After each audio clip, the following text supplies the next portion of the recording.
నమస్కారం. తీర్థయాత్ర కార్యక్రమానికి స్వాగతం. శ్రీ మహావిష్ణువు యుగానికో అవతారమే కాదు, తన స్థితికారకత్వానికి అనుగుణమైన అవతారాలను దాల్చాడు. చతుర్ముఖ బ్రహ్మ నిర్వహించిన శత అశ్వమేధ సమాన యజ్ఞవాటిక హోమాగ్ని నుంచి ఉద్భవించిన స్వామి వరదరాజస్వామి. ఈ విశేషం వింటుంటేనే ఎంతో విలక్షణమైన విష్ణావతారం ఈ స్వామిది అనిపిస్తుంది. అటువంటి అపురూపమైన అవతారుణ్ణి కర్ణాటకలోని చెన్నపట్టణ క్షేత్రంలో 5000 సంవత్సరాల క్రితం నాటి శ్రీ వరదరాజస్వామి దేవస్థానాన్ని నేటి తీర్థయాత్రలో చూద్దాం.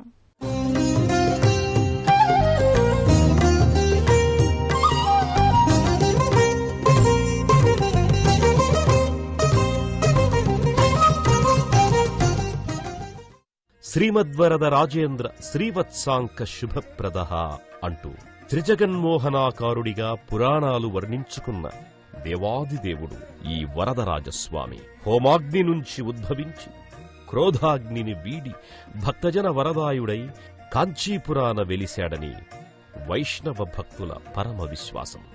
ఆ వరదరాజస్వామికి నెలకొన్న అపురూప ఆలయమే కర్ణాటక రాష్ట్రం మాండ్య జిల్లా చెన్నపట్టణ మహాక్షేత్రాన వెలసిన శ్రీ వరదరాజస్వామి దేవస్థానం. ఈ ఆలయ ప్రధాన దైవ స్వరూపాన్ని వేలవేల కన్నులతో ఒకేసారి చూసిన పట్టనంత సౌందర్యంతో విరాజిల్లుతూ ఉంటుంది. శ్రీమన్నారాయణుడి కలియుగావతార శ్రీవెంకటేశ్వరుణ్ణి కూడా వరాలను సంగే దేవుడిగా భావించి ఈ స్వామిని వరదరాజస్వామి అని అంటారు. ఈ చెన్నపట్టణ క్షేత్రలోగిలిలోని ఈ ఆలయాన్ని 5000 సంవత్సరాల క్రితం త్రేతాయుగాన కణ్వ మహర్షి నిర్మించారని స్థల పురాణం. ఆ తరువాత 900 సంవత్సరాల క్రితం రామానుజాచార్యుల వారు పునరుద్ధరించారని తెలుస్తోంది. చెన్నపట్టణాన వేంచేసిన శ్రీ వరదరాజస్వామి దేవస్థాన మూల విరాట్టై విరాజిల్లు రాజేంద్రుడు వరదరాజేంద్రుడు.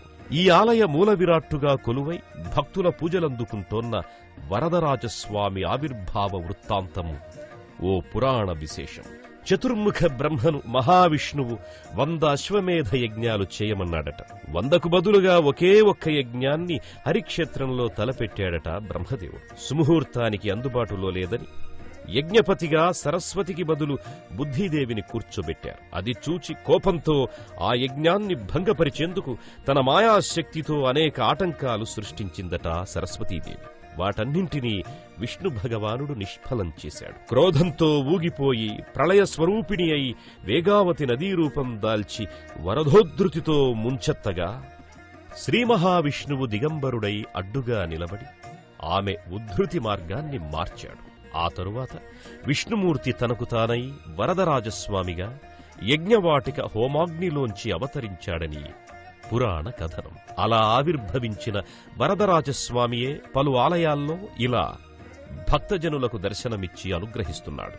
5000 ఏళ్ల క్రితం కణ్వ మహర్షి ప్రతిష్ఠించగా ఆ తరువాత రామానుజాచార్యుల వారి నుంచి ఇటీవలి కాలం నాటికి విజయనగర రాజులు, మైసూరు ఏలిన వడయారు రాజులు ఇంతగా ఈ ఆలయాన్ని అభివృద్ధి చేశారు. వరదరాజస్వామి వారి మూర్తి నల్లని నునుపైన రాతి విగ్రహంగా సర్వాలంకారంగా కనువిందు చేస్తోంది. అలంకార ప్రియుడైన విష్ణువు కోరిక ఈ రూపాన కూడా తీరిందా అన్నంత వైభవంగా అలంకారం అనే పదానికి నిజమైన ఉదాహరణ ఈ వరదరాజస్వామి మూల విరాట్ అలంకారం.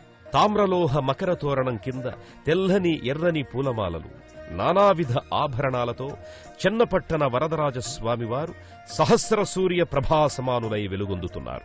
ఈ ప్రధాన మూలమూర్తికి పాదభాగాన శ్రీ నరసింహస్వామి చిరుప్రతిమ కూడా పుష్పమాలాలంకృతమై ఉంది. అంతేకాదు, గర్భగృహం బయట నెలకొన్న ఇరుదేవేరుల సమేత శ్రీ వరదరాజస్వామి వారి ఉత్సవ విగ్రహాలు మూల విరాట్టుతో పాటు అర్చనలు అందుకుంటున్నాయి. విష్ణుమూర్తి ఉండే నెలవుని వైకుంఠం అని కదా అంటారు. ఆ శ్రీ మహావిష్ణువు నెలవు శేషశయనుడై పవళించిన పాల కడలియందు అక్కడా ఇక్కడా అని ఏముంది? ఎక్కడ విష్ణువు ఉంటాడో అక్కడల్లా పరమ వైభవం ప్రభవిస్తుంది. ఆ వైష్ణావతారుడు శ్రీ వరదరాజస్వామి కోవెల పరిసరాలు కూడా ఎంతో వైభవంగా వెలుగొందుతూ ఉంటాయి. అనేక మంది దేవదేవుళ్ల ఉపాలయాలతో అందమైన ప్రాకారాది గోపురాల శిలాశిల్ప సౌందర్యంతో ప్రాంగణమంతా అలరారుతూ ఉంటుంది. భూలోక వైకుంఠ సమానమైన ఆ ఆలయ ప్రాంగణాన్ని మనం చూసైనా తరిద్దాం. ఇదిగో ఆ చెన్నపట్టణ వరదరాజస్వామి ఉన్న కోవెల పరిసరాలు.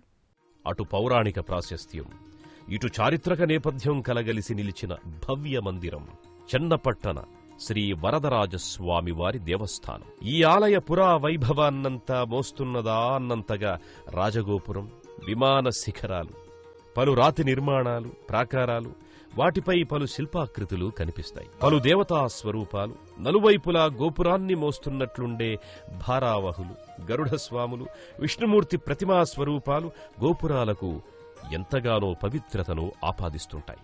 ఆ ఆలయ ప్రదక్షిణా మార్గంలో ప్రాకారపు గోడ మందిరాలలో ఆండాళ్దేవి విగ్రహం, గజముల సేవలందుకుంటోన్న లక్ష్మీదేవి ప్రతిమ కానవస్తాయి. ప్రాకార మూలలో గరుడ ఆంజనేయ ప్రతిమలు నమస్కార ముద్రలో ఉంటాయి. నీలాల గగనాన తెల్లతెల్లని మేఘాల నేపథ్యంలోంచి వరదరాజుని గోపుర నిర్మాణాలు ఓ అపురూప సౌందర్యంతో కాంతులినుతూ ఉంటాయి. ఆలయ లోపలి ఆవరణలోకి వెళ్లే ముందుగా ఆంజనేయ తోకకు గంటను కట్టి ఉన్న వ్యాసరాయ పూజిత హనుమ ప్రతిమ ఉన్న రాతి ధ్వజస్తంభం కానవస్తుంది.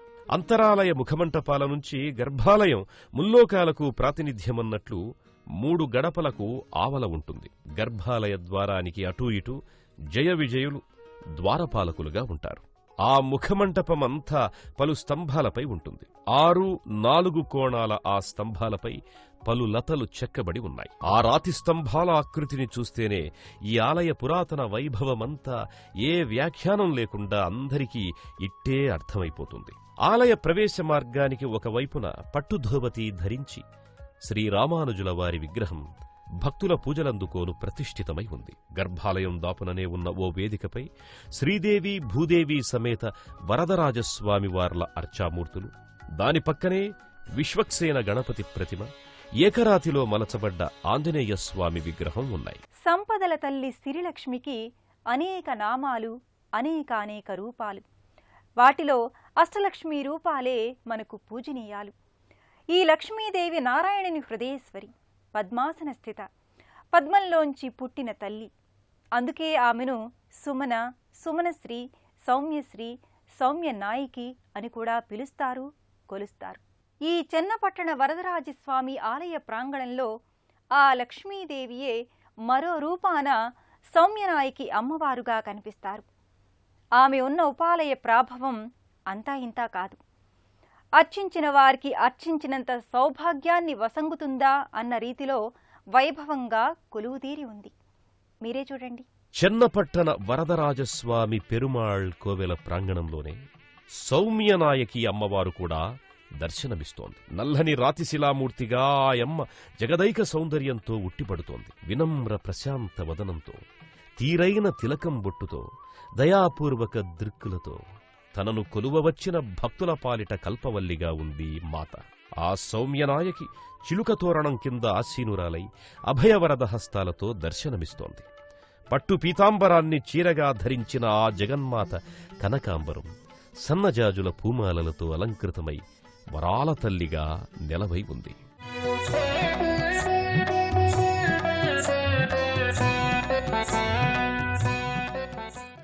ధర్మ సంస్థాపనకై యుగానికో అవతారం దాల్చిన ఆ శ్రీ మహావిష్ణువు త్రేతాయుగాన శ్రీరాముడిగా వెలిశాడు. ఆ రాముని బంటు ఆంజనేయుడు. ఆ హనుమ చెన్నపట్టణ శ్రీ వరదరాజుని దివ్య సన్నిధిలో కూడా కొలువయ్యున్నాడు. ఓ ఉపాలయ దేవునిగా ఆంజనేయస్వామి కొలువయ్యున్నాడు. అలా ఉపాలయ దేవునిగానే కాక వరదరాజస్వాముల వారి ఆలయ ప్రాంగణమంతటా ఎక్కడ పడితే అక్కడ వివిధ ఆకృతుల్లో దర్శనమిస్తున్నాడు. శ్రీరామ జయరామ జయ జయ రామ అంటూ రామనామం తప్ప మరో నామం ఉచ్చరించని రామబంటు ఆంజనేయ స్వామి. ఓ రామ, ఓ రామ శ్రీరామ, నీ నామం ఎంతో రుచిరా అని. రామా, నీకంటే నీ నామమే నాకు రుచి అన్న వీరభక్త రామభక్తుడు ఆంజనేయస్వామి. ఈ వరదరాజస్వామి ఆలయ ప్రాంగణంలో పలుచోట్ల పలు విధాలుగా కొలువై ఉన్నాడు ఆంజనేయుడు. రాతి ధ్వజస్తంభం మీద ఒక విధంగా ఉండగా, ముఖమంటపాన నల్లని శిలామూర్తిగా ఒక పక్కకు మోము తిప్పి హనుమ స్పష్టంగా కనపడే తీరులో ఏకశిలా విగ్రహంగా దర్శనమిస్తున్నాడు ఆంజనేయస్వామి. తెల్లని ధోవతి ధరించిన హనుమను ఆలయ సందర్శకులు పూజించుకొని హనుమ కృపను పొందుతారు. ఏ ఆలయమైనా ఆ ఆలయంలో సాగే పూజాది క్రతువుల క్రమం, జరిగే విధి విధానాలను బట్టి శోభిల్లుతుంది. సత్సంప్రదాయ ఆగమోక్తయుక్త దేవాలయంగా విరాజిల్లుతుంది. ప్రధాన దైవం గర్భాలయ మూల విరాట్టుగా ఎలాగూ విరాజిల్లుతూ ఉంటారు. అదే ప్రాంగణానికి మరింత శోభ చేకూర్చేవారు ఉపదేవతలు. అటువంటి విశిష్ట పరమ పవిత్ర వరదరాజస్వామి పెరుమాళ్ ఆలయాన వైష్ణవ మతోద్ధారకులు, ప్రచారవేత్తలు, వేదాంత దేశికాచార్యులు కూడా కుడ్య శిల్పాలుగా, ఉపదేవతలుగా పూజలందుకుంటూ ఉన్నారు. విశిష్టమైన పాంచరాత్రాగమ రీతిని పాటించే శ్రీ వరదరాజస్వామి ఆలయ శోభను చేకూర్చే ఈ ఉపదేవతలను కూడా చూసి అర్చించుకుందాం.